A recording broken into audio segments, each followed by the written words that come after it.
আমার হাতে এখন একটি আতা ফল, যা আমাদের আঞ্চলিক ভাষায় বলা হয় আতা লেওয়া।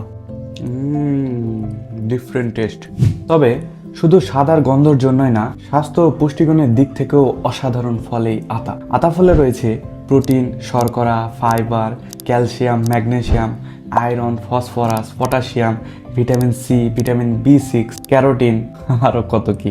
এটিতে অ্যান্টিঅক্সিডেন্ট আছে, যা অতিরিক্ত ফ্রি রেডিক্যাল অক্সিডেটিভ টেস্ট সৃষ্টি করে, যা ক্যান্সার ও হৃদরোগের মতো দীর্ঘস্থায়ী রোগের জন্য দায়ী। এটিতে যেহেতু ভিটামিন বি6 আছে, ডোপামিনের মতো নিউরো ট্রান্সমিটার উৎপাদন সহায়তা করে, যা আপনার মুডকে ভালো রাখে। চোখের প্রধান অ্যান্টিঅক্সিডেন্টগুলোর মধ্যে একটি হচ্ছে লুটেইন, আর এই আতা ফলে লুটেইনে ভরপুর, যার ফলে আপনি আপনার চোখকে ভালো রাখতে পারবেন। আতা ফল পটাশিয়াম ও ম্যাগনেসিয়ামে সমৃদ্ধ, যা রক্তচাপ নিয়ন্ত্রণে সহায়তা করে। এটি হজমেও সহায়তা করে, আবার রোগ প্রতিরোধ ক্ষমতাও বাড়ায়। ছোট একটি ফল, তবে কত উপকারিতা। সত্যি আল্লাহর সৃষ্টি, আল্লাহর নিয়ামত আপনার জন্য উপকারী। আল্লাহ আমাদের সকলকে বোঝার এবং জানার তৌফিক দান করুক।